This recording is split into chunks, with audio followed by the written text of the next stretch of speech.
آج کے شو میں چیئرمین پی ٹی آئی کی اہلیہ اور بہنوں کے اختلافات کی آڈیو سامنے آ گئی.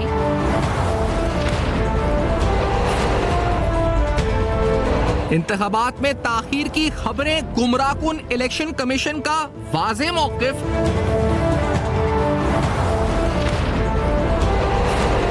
نواز شریف میرٹ پر بری، کیا العزیزیہ میں بھی سرخرو ہوں گے؟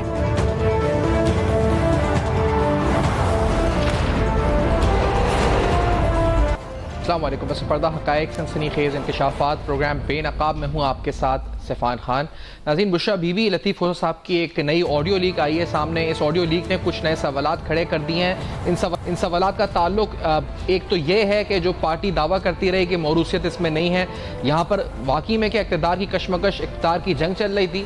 خاص طور پر بشرا بی بی، جن کے بارے میں اس سے پہلے بھی وہ رہنما جو پاکستان تحریک انصاف چھوڑ چکے ہیں، ان کی جانب سے سنگین نوعیت کے الزامات یہ لگے کہ یہ چاہتی ہیں کہ پارٹی کی قیادت سنبھال لیں یا پارٹی کو ٹیک اوور کرنا چاہتی ہیں. یہاں تک ان کی ڈائری سامنے آئی جس کے اندر یہ سامنے تفصیلات موجود تھیں کہ کس طرح روزمرہ کی تمام ڈائریکشنز یہ chairman P T I Imran Khan صاحب کو دیتی تھی. ساتھ ساتھ گوہر صاحب کی as chairman P T I جو نامزدگی ہے، اس نے بہت سے سوالات اٹھا دیے. ایسا شخص جو کہ 2022 میں پاکستان تحریک انصاف جوائن کرتا ہے، آخرکار ایسی کیا وجہ تھی جس کی وجہ سے ان کو چیئرمین پی ٹی آئی نامزد کیا گیا؟ کیونکہ بہت سے ایسے قابل اعتماد وکلا یا سیاسی رہنما پارٹی میں موجود تھے. کیا وجہ یہ ہے کہ وہ اسٹیبلشمنٹ سے جو تعلقات ہیں اس کو بحال کرنے میں کارآمد ثابت ہو سکتے ہیں، یا وجہ یہ ہے کہ وہ ایک اور عثمان بزدار ثابت ہو سکتے ہیں، یعنی پارٹی میں موجود جو اختلافات یا دراڑیں ہیں اس کو کم کرنے میں یا ان جو فالٹ لائنز ہیں ان کو مزید ایکسپلائٹ کرنے میں جو ہے وہ کافی حد تک مشکلات نہیں کھڑی کر سکتے. جو آڈیو لیک سامنے آئی ہے پہلے ذرا سنتے ہیں، پھر کچھ جس طرح ہم نے کہا کہ اس پہ اہم سوالات اٹھتے ہیں. لیٹس ہیئر دس کہ کیا معاملہ لطیف صاحب نے کہا کیا ہے اس آڈیو لیک کے بارے میں، یہ بھی آپ کو بتائیں گے. لیٹس ہیئر دس کہ آڈیو میں سامنے کیا ہے. بلکہ وہاں تو ہمارا مسئلہ پڑ گیا کیونکہ کوئی ان کی بہنیں بھی ساتھ تھیں، تو ہماری بلکہ اچھی خاصی وہاں پہ مسئلہ پڑ گیا تھا. اچھا. تو وہ جی وہاں کافی سارا ایشو کھڑا ہو گیا تھا. میں حیران رہ گئی تھی. پھر میں نے زیادہ مناسب سمجھا ہی نہیں کہ میں ان لوگوں سے زیادہ بہنوں سے بات کروں. بس میں نے خان صاحب کو کہہ دیا کہ جی میرے تو سارے کیسز وہی کریں گے اور آپ کے جتنے اب ہوں گے جو میں نہیں سمجھوں گی کہ اب یہ لیٹ ہو رہا ہے تو وہ میں انہیں کو دوں گی. چلیں وہ کہتی ہیں کہ میرے ساتھ اس نے بدتمیزی کی ہے. میں نے اصل میں ہوا انہوں نے کہا کہ جی اس نے ہمارے سے اتنی بدتمیزی کی ہے کہ ہم سوچ نہیں سکتے تھے کہ کسی کی ہمت ہو اتنی. تو میں نے ان کو آگے سے یہ کہا، میں نے کہا ان کو کیا ضرورت تھی کہ یہ تینوں اٹھ کے ان کے آفس چلی جائیں. میں نے کہا یہ کون ہوتی ہیں پوچھنے والی؟ کہتی نہیں ہم پوچھنے گئے تھے کہ آپ نے یہ والی زہر والی لائن کیوں لکھی ہے. وہ جس طریقے سے بول رہی تھی میں نے کہا آپ اس طریقے سے مت بولیں. تو وہ جی کافی بولی، بہت زیادہ بولی. تو میں نے خان صاحب کو کہا جی نہیں بس میرے وکیل وہی ہیں. تو میں پھر اٹھ کے آ گئی. وہ پتہ نہیں ان کو کیا پرابلم ہے. وہ کہتی ہم نے جانا نہیں تھا، ہمیں ان کی کھوسا صاحب کی وائف نے کہا کہ تم لوگ جا کے ملو. میں نے کہا ان کی آپس میں لڑائیاں شروع ہو جائیں گی. پھر میں خاموش ہی ہو گئی. جی میں بدتمیزی کرنے والا ہوں ہی نہیں. میں نے ضرور یہ کہا ہے کہ دیکھیں بار بار آپ پلیز مت اس کو انسسٹ کریں. آپ مجھے آپ کرنے دیں جس طرح سے میں تو مناسب. اسی بات کو انہوں نے کہا جی بدتمیزی کری. آپ میں نے کیا بدتمیزی کرنی کی؟ نہیں جی اب میں آپ کو بتاتی ہوں. انہوں نے یہ نہیں کہا کہ وہ اس پٹیشن کے لیے گئی ہیں. وہ کہتی ہیں یہ تو ہے ہی جھوٹ. ہم تو گئے تھے ان سے ویسے ملنے کے لیے. ہاں آگے ان کا رویہ انہوں نے خان کو کہتی تمہارے بارے میں 9 مئی کے حوالے سے سائفر کے حوالے میں اتنا برا بول تو سب اچھا نہیں ہے. یعنی یقینی طور پر بشرا بی بی اور عمران خان صاحب کی بہنوں کے تعلقات اور اس آڈیو لیک میں جو آنے والی باتوں کے بعد یہ بات واضح ہے کہ فیملی میں سب کچھ ٹھیک نہیں تھا. کیونکہ یہ نام سامنے آئے تھے، ایک تجویز یہ بھی سامنے آئی تھی پارٹی کے اندر سے کہ بشرا بی بی پارٹی کو سنبھال لیں. ایک تجویز یہ بھی تھی کہ عمران خان صاحب کی بہنیں پارٹی کو سنبھال لیں. اور پھر اس پہ کچھ سیاسی رہنماؤں کے نام بھی تھے، لیکن نام بالآخر جو قرعہ نکلا وہ گوہر صاحب کا نکلا. تو اب اس میں سوال یہی ہے کہ وجہ کیا یہی تھی کہ یہ جو فالٹ لائنز تھیں ود ان دا فیملی یہ مزید ایکسپلائٹ نہ ہو، جس وجہ سے یہ اہم ترین فیصلہ ہوا. ساتھ ساتھ لطیف فوزہ صاحب نے کیونکہ اس آڈیو کی تصدیق تو کی کہ ہاں یہ ایک طرح سے انہوں نے تصدیق کرتے ہوئے کہا، لیکن ساتھ ساتھ انہوں نے مذمت کری کہ جو لوگ آڈیو لیک کرتے ہیں، اور صحافیوں سے بھی یہی کہا کہ آخرکار اس طرح کی آڈیو کیوں لیکس ہوتی ہیں. ساتھ ساتھ عمران خان صاحب کی جو سسٹر ہیں علیمہ، انہوں نے بھی یہی کہا، ان کی بہن نے بھی،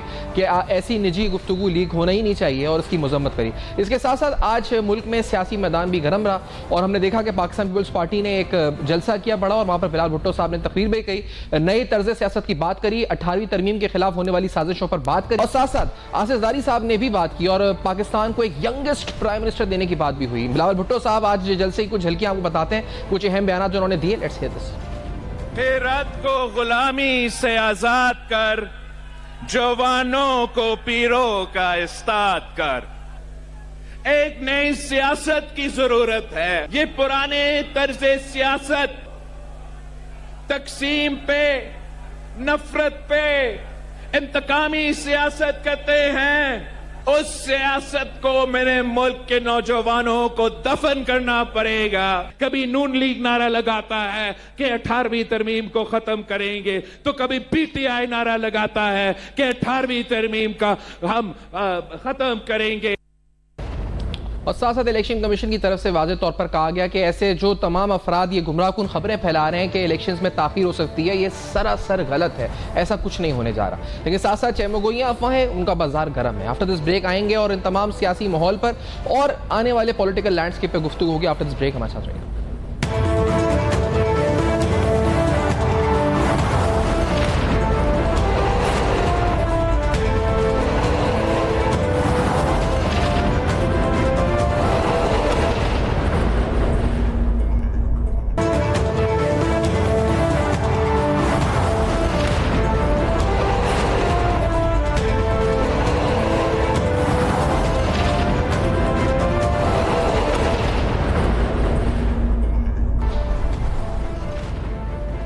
ویلکم بیک. آپ دیکھ رہے ہیں بے نقاب اور اہم ترین سوالات کے ساتھ پروگرام کا آغاز کرتے ہیں. میرے ساتھ محمود مولوی صاحب استحکام پارٹی کے رہنما موجود ہیں اور اویس نورانی صاحب سینئر سیاسی رہنما ہیں. آپ ہمارے ساتھ ملک کے سیاسی ماحول پر گفتگو کریں گے. دونوں کا بہت شکریہ, آپ نے پروگرام میں جوائن کیا. میں محمود مولوی صاحب سے پہلے پوچھنا چاہوں گا سر, آج جو یہ لطیف کھوسہ صاحب کا معاملہ آڈیو کا سامنے آیا, جس کی انہوں نے بھی ایک طرح سے تصدیق کر دی ہے, اس سے تو لگتا ہے کہ ودن فیملی ڈسپیوٹس تھے. آپ پارٹی میں رہے بھی, بشرا بی بی اور علیمہ خان جو عمران خان صاحب کی سسٹرز ہیں, آپ نے اس آڈیو کو کیسے دیکھا؟ آپ سمجھتے ہیں کہ اسی وجہ سے شاید جو تعیناتی ہوئی گوہر صاحب کی وہ اس وجہ سے ہوئی کہ فیملی میں ڈسپیوٹس تھے کیا؟ دیکھیں میں یہ کہوں گا فیملی میں ڈسپیوٹس کی وجہ ہی تو تھی کہ گوہر صاحب کو اٹھا کے دے دیا. اس میں کہ دو رائے نہیں, آج سے ڈسپیوٹ نہیں ہے, کئی عرصے سے ڈسپیوٹ چل رہا ہے. اس کی وجہ یہ ہے کہ دیکھیں بشرا بی بی جو ہے ان کی مسز, وہ پہلے بھی پنجاب کو کنٹرول کر رہی تھی اور پنجاب کی سیاست کو وہی کنٹرول کر رہی تھی. اچھا. مگر اب جو ہے علیمہ خان صاحبہ, وہ جو ان کی بہن ہے, وہ کافی پرانی پی ٹی آئی میں اور کافی ایفیکٹو ہے. اور میں یہ کہوں گا کہ ان کو اگنور وہ نہیں کر سکتے لوگ. اس کی وجہ یہ کہ ان کی بہنیں بھی ہیں اور اس کی ہے کہ پارٹی کی بھی پرانی ہے. اب آپ مجھے بتائیں نا, کیونکہ اس ڈسپیوٹ کی وجہ سے تو میرے خیال سے خان صاحب نے یہ سوچا کہ اس ڈسپیوٹ کے ختم کرنے کا ایک ہی علاج ہے کہ وہ اٹھا کے کسی تیسرے آدمی کو. لیکن یہ جو علاج آپ بتا رہے ہیں مولوی صاحب, یہ تو بالکل وہی سننے میں لگتا ہے کہ جو عثمان بزدار کی تعیناتی ہوئی تھی ایس سی ایم پنجاب, کہ کیونکہ وہاں پہ گروپس تھے اور علیم خان تھا, ایک گروپ پرویز الہی گروپ تھا اور مختلف گروپس تھے, تو اس گروپنگ کو ختم کرنے کے لیے ایک نیا شخص جس کو وسیم اکرم پلس کہتے تھے وہ انہوں نے تعینات کر دیا, جس کو کوئی جانتا نہیں تھا. پارٹی بھی اس نے ریسنٹلی جوائن کی تھی. تو یہاں پر جو گوہر صاحب ہیں انہوں نے بھی 2022 سے پارٹی جوائن کی ہے, تو یہ وہی عثمان بزدار والے ٹیمپلیٹ میں آ گیا اس کا مطلب. تو دیکھیں ہر آدمی اپنا سسٹم جو ہے نا, اور اس کے ایک طریقہ, یہی ہر آدمی کا اپنا ایک ذاتی طریقہ ہوتا ہے. اور میرے خیال سے انہوں نے یہی طریقہ اپنایا خان صاحب نے کہ اس ڈسپیوٹس جب بھی ہوئے, دیکھیں پنجاب میں بھی بالکل آپ نے صحیح کہا, جب یہ ڈیسائیڈ نہیں کر پا رہے تھے کہ کس کو لیں گے, علیم خان کو لیں یا دوسرے کو لیں, تو انہوں نے کہا جی ایک نیا شخص کو لے کے آ جاؤ جس کو کوئی نہیں جانتا, وہ اس کو جو ہے ہم کنٹرول کریں. اچھا محمود صاحب, یہ ساتھ ہی ہمارے نئے اویس نورانی صاحب آپ کی طرف آنا چاہوں گا, کیونکہ ہم نے بہت کرپشن کے قصے سنے پنجاب میں جب بزدار صاحب تھے, اور ایک جو تاثر اس تعیناتی سے گوہر صاحب کی دیا گیا ہے, آج ہم نے دیکھا کہ ایک کالم بھی آیا ہوا تھا کہ شاید اس لیے ہے کہ وہ اسٹیبلشمنٹ سے تعلقات بہتر بنا سکیں. آپ کو لگتا ہے کہ کیا ان کے مائنس ہونے سے, عمران خان صاحب کے کسی اور کے آنے سے, کیا یہ کافی ہوگا کہ اسٹیبلشمنٹ سے تعلقات بہتر یا بحال ہو سکیں پی ٹی آئی کے؟ نورانی صاحب. بسم اللہ الرحمن الرحیم, بہت شکریہ آپ نے یاد کیا. دیکھیں عمران خان صاحب کا مسئلہ یہ ہے, یہ جو بیج انہوں نے بوئے ہیں وہ اب آج خود کاٹ رہے ہیں جی. کوئی ان کے لیے کوئی ایسا کوئی عمل نہیں ہے جو کسی نے کر کے دیا ان کو. وہ خود چاہتے کرتے کہتے تھے فلانی جماعت جو ختم ہو گئی, اس کی تقسیم ہو گئی, ٹکڑے ہو گئے, اس کے دھڑے بندی کے حصہ بنتے تھے، وہی 2013 اور 14 کے اندر دھرنوں کے حصہ بنے، دھرنے کسی کے اشارے پہ کیے، ساری انہوں نے ترتیب بنائی، اور پھر اپنے لیے صوبہ پنجاب کے اندر جو حالات بگاڑے انہوں نے عثمان وزار کو لا کے، یہ ساری چیزیں کے پی کے اندر محمود خان، اس سے پہلے پرویز خٹک اور پتہ نہیں کیا کیا ساری تبدیلیاں کری. آج انہی کی جماعت کے ٹکڑے تقسیم ہو رہے ہیں. ان کو یہ معلوم ہونا چاہیے جو جماعتیں نظریات کی بنیاد پہ کھڑی ہوتی ہیں وہ تکالیف اور ماشاء اللہ اور جبر اور یہ سب چیزیں برداشت کرتی ہیں. جو جماعتوں پہ لانچ کیا جاتا ہے ان کو پورٹریٹ کر کے ایک گروپ بنایا جاتا ہے اور اس کو پھر جماعت کی ترتیب دی جاتی ہے، ان کا انجام پھر اسی طرح ہوتے ہیں. ابھی تو انہوں نے ان کی کہتے ہیں ہماری 22 سالہ جدوجہد رہی. ان احمقوں سے کوئی پوچھے، بے وقوفوں سے، عمران خان سے یا اس کے جتنے بھی جو جماعت کے جو اوپر بیٹھے ہیں سارے لوگ، کہ 22 سال کے اندر تمہارے پاس ایک آدمی نہیں تھا جو چیف منسٹر بن سکتا تھا پنجاب کا. یہ جدوجہد ہے آپ کی. 22 سال میں آپ کو شہزاد اکبر نظر آیا، 22 سال میں آپ کو زلفی بخاری نظر آیا، 22 سال میں آپ کو سارے امپورٹڈ لوگ نظر آئے جو آپ نے لندن سے ادھر سے ادھر سے سب مکس اچار پہ جمع کیا. تو یہ جدوجہد نہیں ہے. یہ فرسٹ ٹائم جیل میں گئے، جیل میں بھی گئے تو بولا مجھے دیسی مرغی چاہیے، مکھن والے پراٹھے چاہیے، فلانا. یہ اس قسم کے لوگ ہیں. یہ کہاں ہیں؟ ان کو پرویز مشرف کو انہوں نے ووٹ دیے ہیں، اس کی ڈکٹیٹرشپ کا یہ حامی تھے. اس کو 11 سال تک اس کو تسلیم کرنے کے بحیثیت ایک چیف آف آرمی سٹاف اور بحیثیت پریزیڈنٹ اس کو تسلیم کرنے کے لیے یہ اور پرویز الہی دونوں کٹھے تھے. تو دھڑا بندی تو ہونی ہے، اس لیے کہ جماعت ہوگی تو مزے کیا تھا. نورانی صاحب میں بڑا حیران کی جماعت ہے، پاکستان مسلم لیگ نون کی جماعت ہے، جمعیت علماء اسلام کی ایک جماعت ہے، لیکن یہ تو دھڑا بندی نہیں ہے. نورانی صاحب میں یہ سمجھ رہا تھا، میں یہ سوچ رہا تھا کہ یہ ہم بڑا سنتے تھے نون میں سے شین اور شین میں سے میم اور میم میں سے پتہ نہیں نون گننا اور نون پتہ نہیں کیا کیا. تو یہ سر یہ تو کچھ ہم نے یہ سنا بہت اور سارا انہی کی زبان سے سنا تھا یہ سب کچھ. اب جو ہم یہ سن رہے ہیں یہ جو چیزیں بھی آتی ہیں، کبھی آڈیو آتی ہے، کبھی ویڈیو آتی ہے، کبھی بیانات آتے ہیں، اور ابھی جو گوہر صاحب کا فیصلہ ہوا تو اس سے تو لگتا ہے کہ یہ تے میم نون گننا سارے جو تھے یہ ادھر سے ہی نکل رہے ہیں جو یہ دوسروں پہ تانا زنی کرتے تھے. نورانی صاحب دیکھیں سبحان صاحب، میں نے آپ کی خدمت میں عرض کیا جو بیج انہوں نے بویا تھا یہ وہ خود کاٹ رہے ہیں. جس ذہنیت کے ساتھ انہوں نے سیاست کی، سیاست میں آلودگی پیدا کری، سیاست کا ماحول تباہ کیا، نوجوان نسل کو انہوں نے گمراہ کیا، اخلاقیات کا جنازہ اتارا، آج ساری چیزیں ان کے ساتھ ہو رہی ہیں. ابھی بھی یہ کہتے ہیں کہ خان کو باہر لے آؤ. بھائی خان نے کیا کیا 22 سال میں؟ 3.5 سال پونے 4 سال کی کارکردگی بتاتے ہیں. کوئی پی ٹی آئی کی کارکردگی نہیں. اگر اتنی لوئل تھے تو ایک جھٹکے میں سب چلے گئے. ہر 2 ہفتے میں ایک پریس کانفرنس، ہر 2 ہفتے میں جان چھوڑا کے سب بھاگ گئے. کھڑے رہتے بھائی سب ایک ساتھ. یہ تو اتار چڑھاؤ تو زندگی کا سیاست کا حصہ ہے. اب گھر میں بھی انسان، خاندانوں کے اندر بھی اتار چڑھاؤ آتا ہے. انسان مضبوطی کے ساتھ استقامت سے کھڑا رہتا ہے اپنی جگہ پہ. جہاں ہم پہ بھی دباؤ گیا 4 سال کہ ہم یہاں یہ نہ کریں وہ نہ کریں، ہم تو کھڑے رہے اپنی جگہ پہ قائم دائیں. پاکستان مسلم لیگ بھی کھڑی رہی، پاکستان پیپلز پارٹی بھی کھڑی رہی. اور یہ شین میم اب یہ دنوں نے دیکھے نا ایک نیا چھوڑا ہے کہ آصف علی زرداری صاحب کے بیان کے اوپر انہوں نے کہا جی بلاول کا جو بیان ہے وہ الگ ہے اور بلاول الگ ہے اور زرداری صاحب الگ ہے. دیکھیں یہ جو فیملی ہے بھٹو فیملی، یہ عرصہ دراز سے سیاست کے اندر، خاندانی سیاست کے اندر ہے. ان کا پوری فیملی انہوں نے قربانیاں دی ہیں، شہادتیں دی ہیں. یہ بات درست ہے، اختلاف رائے آپ ان کی جماعت سے رکھ سکتے ہیں، مگر یہ تو تاثر بالکل ٹھیک ہے نا کہ پاکستان پیپلز پارٹی نے سب سے زیادہ قربانیاں دی ہیں ہر دور کے اندر. مگر یہ ٹکڑے اور تقسیم، پہلے کہتے ہیں نصرت بھٹو کا الگ گروپ ہے، مرتضی بھٹو کا الگ گروپ ہے، بینظیر کا الگ گروپ ہے، امین فہیم کا گروپ الگ ہے، فلانے کا گروپ الگ ہے. پھر کہتے ہیں شہید ذوالفقار علی بھٹو گروپ الگ بن گیا ہے، شاہ نواز کا بھٹو الگ بن گیا ہے. پھر کہتے ہیں صنم بھٹو صاحبہ جو اپنا الگ دھڑا بنا رہی ہیں، بلاول الگ ہے، زرداری صاحب الگ ہے. باقی اوور آل دیکھ لیں آپ تو یہ تو خود ہی ان کا شرازہ بکھر چکا ہے. یہ آپ ذوالفقار علی بھٹو نے جو نظریات ذوالفقار علی بھٹو نے دیے ہیں اپنی جماعت کے لوگوں کو، وہ اسی کے بنیاد پہ قائم ہے اب بھی جماعت. اسی طرح پاکستان مسلم لیگ نون ہے، ان کو کہا کہ جی مریم نواز اپنا گروپ الگ بنا رہی ہے، شہباز شریف اپنا الگ گروپ بنا رہا ہے، نواز شریف کا الگ گروپ ہے، حمزہ شہباز کا الگ گروپ ہے. X Y Z. ٹھیک ہے, یہ اچھا تو یہاں پر ابھی محمود یہ سب کرتے تھے. ٹھیک ہے, اور یہ محمود مولوی صاحب میں آپ سے پوچھنا چاہوں گا کہ یہاں پر ابھی اس وقت اسٹیٹس کیا ہے, اور مجھے یہ بھی میں نے سوال ابھی نورانی صاحب سے پوچھا تھا, میں آپ سے پوچھنا چاہوں گا کہ کیا پی ٹی آئی سمجھے گی کہ ان کے جو تعلقات خراب ہیں مقتدر قوتوں سے, کیا وہ بہتر ہو سکیں گے اس تعیناتی یا اس نام آنے کے بعد گھور صاحب کے؟ دیکھیں یہ کہہ نہیں سکتے ہیں کہ وہ بہتر میں محمود مولوی صاحب سے پہلے پوائنٹ جی سر کہ یہ جو ابھی کہنا نا یہ قبل از وقت ہے, دیکھیں نا اس چیزوں کے اوپر یہ ایک دفعہ آ جائے, ٹھیک ہے نا, تو ہی جو پتا پڑے گا کہ دیکھیں کہ آگے ہو کیا رہا ہے. اور میں یہ کہوں گا کہ مگر کچھ اور ہو جائیں گے, اس کی وجہ یہ ہے زیادہ ہو جائیں گے کیونکہ الگ الگ اب ٹیمیں آ جائیں گی. دیکھیں نا کیونکہ جو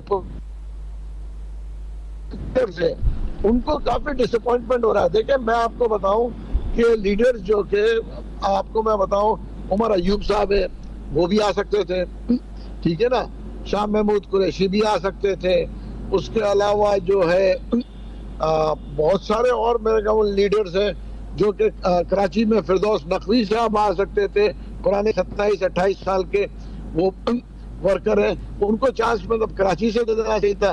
اب ایک تو یہ ہے کہ صرف اور صرف جو دیا گیا ہے وہ کے پی کے سے دیا گیا ہے, اور وہ بھی فیملی ڈسپیوٹس کو ختم کرنے کے لیے انہوں نے تھرڈ پارٹی کو لے کے آئے.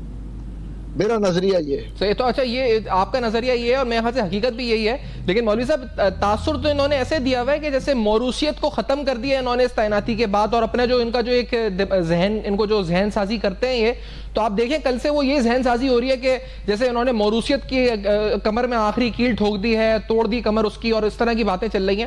تو یہ کیا معاملہ ہے؟ اللہ کے بندے, موروثیت وہاں ہوتی ہے جہاں خاندان ہوتا ہے. یہاں تو خاندان, موروثیت وہاں ہوتی ہے جہاں خاندان ہوتا ہے, یہاں تو خاندان ہی نہیں ہے. 4 سال سے بچے باپ کو دیکھنے نہیں آئے, تو کون سنبھالے گا آگے؟ موروثیت تو وہاں ہوتی ہے جہاں خاندان ہوتا ہے, جہاں والی وارث ہوتا ہے. اس کا تو میں پہلے کہا کہ والی وارث تھا نا, یہ خود کسی کا ہے نا, اس کے ساتھ کوئی والی وارث ہے. ایگزیکٹلی. اور یہ پروپیگنڈا اس طرح کیا کہ بچوں کا اس کو پتہ نہیں ہے, قانونی طور پہ کہتے 2 ہے, پتہ نہیں کون کون نکال کے لے آتا ہے, کہتا ہے یہ بھی اس کا ہے, یہ بھی اس کا ہے, یہ بھی اس کا ہے. اچھا مولوی صاحب یہ تو یہ اچھا اس نورانی صاحب آپ نے اس بات کرنا چاہ رہے تھے. نورانی صاحب آپ اس پر زیادت تو بھائی وہاں ہوتی ہے جہاں انسان کا خاندان ہوتا ہے. لیکن نورانی صاحب یہ بتائیں کہ وہ جو اس پہلے والی بات تھی اسٹیبلشمنٹ والی, یہ تو خود لے پال ہے. آپ کا اس پہ خیال کیا ہے نورانی صاحب, جو میں آپ اس پر کہہ رہے تھے کہ جو آپ کو نہیں لگتا کہ تعلقات بہتر ہوں ان کی مائنس ہونے سے یا پلس ہونے سے, ان کے جانے سے یا فی الحال ہٹنے سے منظر عام کے as chairman P T I, do you think یہ کوئی فرق پڑے گا؟ آپ نے بڑا سیریس سوال کیا ہے جی, آپ نے بہت سیریس سوال, سیٹنگ کرنا, آپ نے بہت سیریس سوال کیا ہے, میں آپ کو اس کا جواب دیتا ہوں. دیکھیں میں آپ کو بتاؤں ایک بات, یہ دیکھ لیں آپ, اسٹیبلشمنٹ ہو, پاکستان کی فوج ہو, پاکستان کی تقریباً تمام اپنا انٹیلیجنس ایجنسی ہوں, یہاں پہ سٹوری بہت مختلف ہے. یہ میں آپ کو آج بڑا کلیئر کٹ ایک چیز میں بتانا چاہتا ہوں, جو لوگ شاید اس چیز سے سمجھتے ہیں کہ غافل ہیں. دیکھیں یہ تاریخ کے اندر پاکستان ایک ٹھیک ہے 76 ایئر سے زیادہ تھوڑا ابو ہے ہم, مگر پھر بھی ہماری عمر جو ہے ملک کی لحاظ سے ابھی ینگ ہیں ہم. مسائل ہمارے پاس زیادہ ہے, وسائل ہمارے پاس ہیں نہیں, ریسورسز ہمارے پاس موجود ہیں. یہ بات درست ہے کہ ہمارے پاس ایڈمنسٹریٹو ایشوز موجود ہیں جی, مگر سب سے اہم چیز یہ ہے کہ تاریخ میں کبھی بھی کسی شخص نے پاکستان کی فوج کے اندر سپلٹ ڈیوائیڈ اینڈ رول کا گیم نہیں کھیلا گیا. قوم کو فوج کے سامنے آمادہ کیا گیا کہ لڑو اور ان کے خلاف جدوجہد کرو. ان کی اداروں کے دفاتر کے اوپر, شہداء کے یادداشت کے اوپر ان جگہوں پہ حملہ کیا گیا, جنرل ہیڈ کوارٹر پہ, کمانڈر ہاؤس پہ, میاں والی میں, ہر جگہ. یہ وہ چیز اندر ڈیولپ کی گئی نوجوان نسل کے اندر, اور ریاست کے فوج کے خلاف بغاوت کی گئی. یہ تاریخ کے اندر کبھی بھی نہیں ہوگا. اگر اسٹیبلشمنٹ اس کے اوپر سمجھوتا کرتی ہے, لوگوں کا اسٹیبلشمنٹ سے بھی اعتماد ختم ہو جائے گا. اس لیے کیونکہ اسٹیٹ کے خلاف, دیکھیں نا انسان سیاست ضرور کرے مگر اسٹیٹ کے خلاف بغاوت اور اسٹیٹ کے خلاف مسلح جدوجہد کرنا یہ اس کا رائٹ نہیں ہے. اسی لیے ہمارے اکابر اور اسلاف جو ہے نا جب ملک کے اندر جہاد کی بات چھڑتی تھی تو کلیئر الفاظ میں کہتے تھے کہ پاکستان میں جہاد کا کام صرف مسلح افواج کا ہے. جب افواج پاکستان کا کام جہاد کرنا ہے, عوام کا کام جہاد کے لیے علم بلند کرنا نہیں ہے. انہوں نے جو ریاست کے خلاف آپریشن کیا پاکستان تحریک انصاف عمران خان گروپ نے, یہ سب سے خطرناک کام کیا. یہ تاریخ میں اس کی معافی نہیں ہونی چاہیے. میں آپ کو صحیح بات بتاؤں, الطاف حسین اگر قومی مجرم ہے تو عمران خان بھی قومی مجرم ہے, اور یہ دونوں ایک ہی سکے کے دونوں رخ, ایک ہی سکے کے دونوں رخ ہیں. الطاف حسین اور عمران خان میں کوئی فرق نہیں ہے.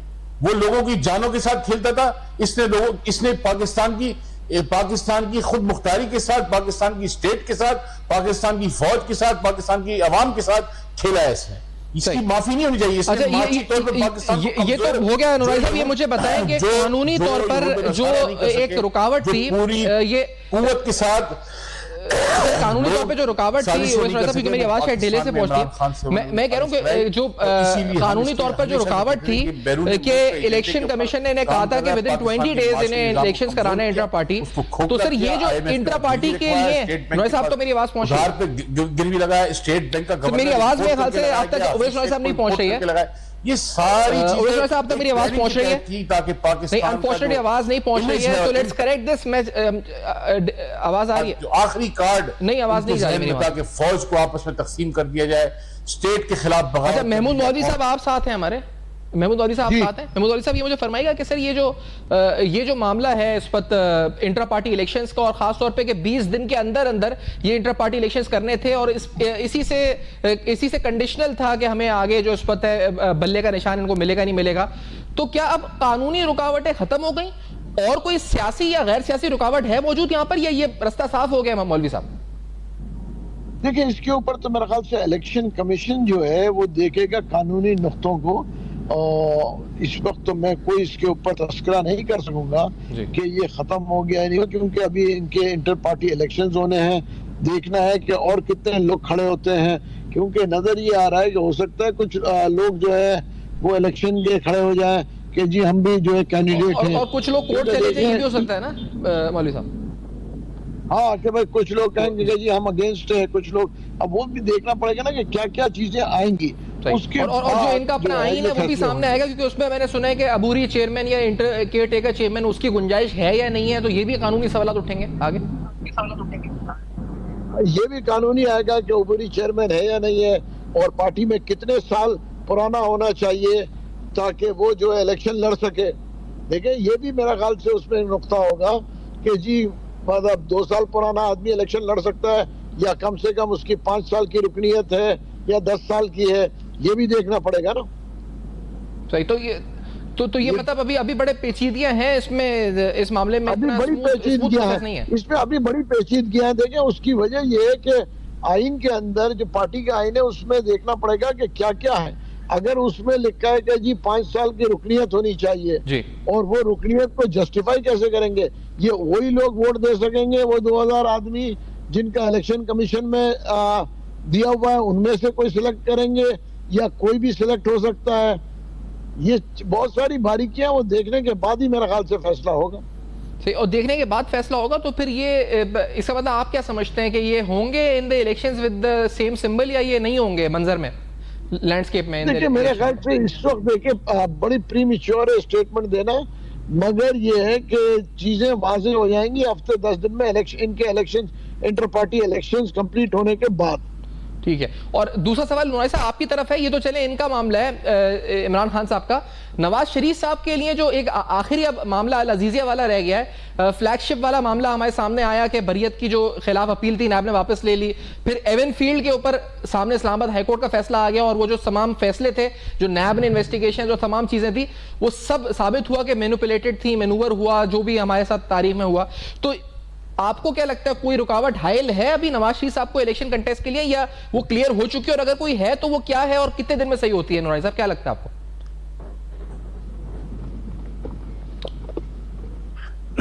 آپ کیا فرما رہے ہیں؟ دوبارہ سر کریں، آواز تھوڑی ذرا جی نواز صاحب، میں کہہ رہا ہوں نواز شریف صاحب کے لیے جو آگے راستہ ہے وہ ہموار ہو چکا ہے کل کے فیصلے کے بعد، یا مزید کوئی قانونی یا سیاسی رکاوٹ نظر آتی ہے آپ کو؟